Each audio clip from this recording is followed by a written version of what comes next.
வணக்கம், welcome to Mano's kitchen. இன்னைக்கு மனோஸ் கிச்சன்ல கோவக்கீரை வச்சு சாம்பார் தாங்க பண்ண போறோம். அதாவது நிறைய பேர் இந்த கோவக்கீரை வச்சு பருப்புல போட்டு கடைவாங்க. இன்னைக்கு நம்ம அதை சாம்பார் மாதிரி வைக்கிறோங்க. அதாவது இந்த மாதிரி சாம்பார் வச்சு சாப்பிட்டோம்னா ரொம்பவே உடம்புக்கு ரொம்பவே நல்லதுங்க. அதாவது ப்ரெஷரு, சுகரு அந்த மாதிரி இருக்கிறவங்க, இந்த கால் வீக்கம் அந்த மாதிரி இருக்கிறவங்களுக்கெல்லாம் இது ரொம்பவே ரொம்பவே நல்லதுங்க. அதாவது நம்ம கோவக்காய் சாப்பிடுவோங்கல்ல, அதுல என்னென்ன நன்மைகள் இருக்குதோ அதே நன்மைகள் இந்த கோவக்கீரையிலும் இருக்குங்க. அதாவது ஊர்கள் சைடியெல்லாம் பார்த்தீங்கன்னா வேலி சைடு ரொம்பவே படர்ந்துருக்கு இந்த கோவக்கீரை. நிறைய பேர் இந்த கோவக்கீரை செய்ய மாட்டாங்க. ஆனால் இந்த மாதிரி கோவக்கீரை நல்ல இலசா இருக்கிறதெல்லாம் பொறிச்சு நல்லா பூச்சி இல்லாமல் சுத்தம் பண்ணிட்டு நல்லா கழுவி பொடி பொடியாக அரிஞ்சு நம்ம எப்பவும் போல சாம்பார் வச்சோம்னா சும்மா ஜம்முன்னு இருக்குங்க. இது நல்லா தேங்காய் எண்ணெய் ஊற்றி சாப்பிட்டாலும் நல்லா இருக்கும், கொஞ்சம் நெய் ஊற்றி சாப்பிட்டாலும் சூப்பராக இருக்கும். இன்னைக்கு அந்த கோவக்கீரை சாம்பார் தாங்க பார்க்க போகிறோம். கீரையெல்லாம் கழுவி எடுத்து வச்சுருக்கிறேங்க. பாருங்கள், சுத்தமாக ஒரு பூச்சியெல்லாம் பின்னாடி இருக்குதான்னு பார்த்துக்குங்க. பார்த்துட்டு நல்லா கழுவி எடுத்து வச்சுருக்கிறேங்க. இப்போ வடக்கல்ல நாம் எண்ணெய் ஊற்றிக்கலாங்க. கல்லெண்ணெய் ஊற்றிக்குங்க, இல்லை தேங்காய் எண்ணெய் ஊற்றிக்குங்க, எது வேணாலும் ஊற்றிக்கலாங்க. அதை ஒரு 2 டேபிள் ஸ்பூன் ஊற்றிக்கிங்க. தாளிக்கிறதுக்கு 1/2 டேபிள் ஸ்பூன் கடுகு போட்டுக்குங்க. கடுகு பொரிஞ்சதுக்கப்புறம் நம்ம 2 சீரகம் சேர்த்திக்கலாம். இப்போ இது தேங்காய் எண்ணெயில் தாளிச்சிங்கனாலும் நல்லாயிருக்கும், இல்லை கடைசியாக நெய் ஊற்றி சாப்பிட்டிங்கனாலும் சூப்பராக இருக்குங்க. இப்போ பாருங்கள், கடுகு பொரிஞ்சிருச்சு. இப்போ நம்ம சீரகம் 1/2 டேபிள் ஸ்பூன் போட்டுக்கலாங்க.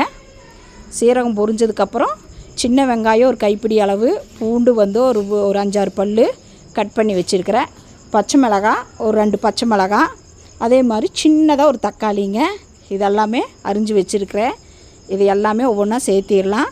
வெங்காயம், பச்சை மிளகா, பூண்டு இதெல்லாமே சேர்த்திட்டு இதை ஒரு 2 நிமிஷம் வதங்கினதுக்கப்புறம் நாம் தக்காளி சேர்த்திக்கலாங்க.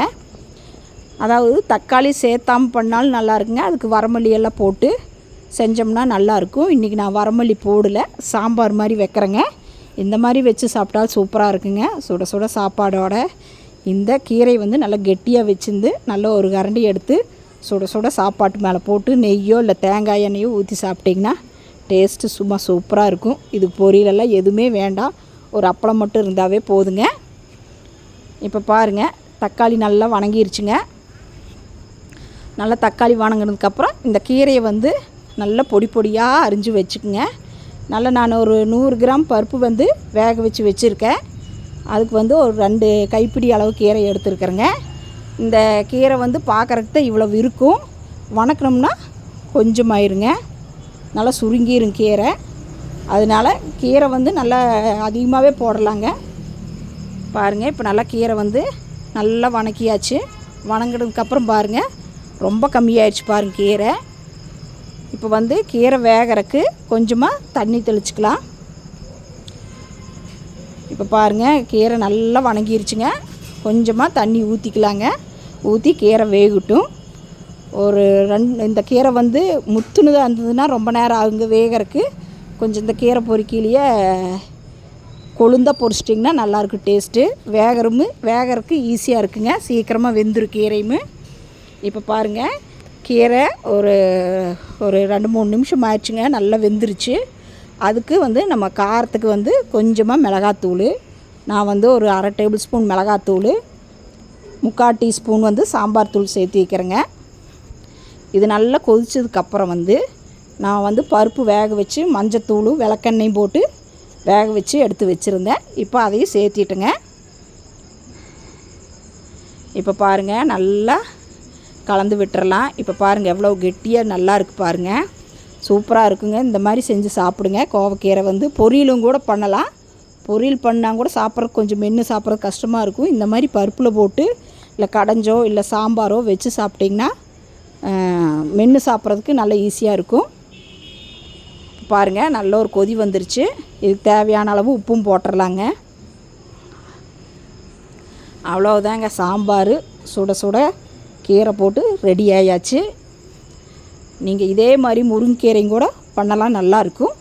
இல்லை இது கூட இந்த முசுமுசுக்க கீரை இருக்குங்க, அதுவும் போட்டு பண்ணலாம். பொன்னாங்கண்ணி கீரை போட்டு பண்ணலாம், இல்லை எல்லா கீரையுமே போட்டும் கூட செய்யலாங்க. ரொம்பவே நல்லாயிருக்கும்.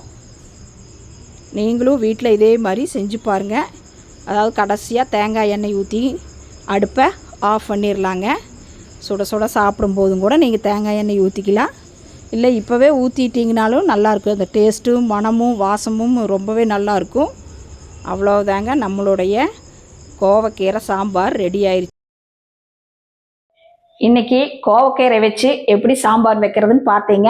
நீங்களும் வீட்டில் இதே மாதிரி ட்ரை பண்ணி பாருங்கள். கீரைக்காரர்கிட்ட சொன்னீங்கன்னா இந்த மாதிரி கீரையெல்லாம் கிடைக்கும். ஊருக்குள்ளையெல்லாம் இந்த மாதிரி கீரை கிடைக்கும். வீட்டில் ட்ரை பண்ணி பாருங்கள். இந்த வீடியோ பிடிச்சிருந்தால் லைக் பண்ணுங்கள், ஷேர் பண்ணுங்கள், சப்ஸ்கிரைப் பண்ணுங்கள். நாங்கள் வீட்லேயே சுத்தமான முறைப்படி பலகாரங்க, ஸ்வீட்டு, காரம் எல்லாமே பண்ணி தர்றோங்க. யாராவது வேணும்னா எங்களை கான்டாக்ட் பண்ணுங்கள். Phone number 9952809354. பேர் மனோன்மணிங்க, கவுண்டம்பாளையம், கோயம்புத்தூர். நன்றி, வணக்கம்.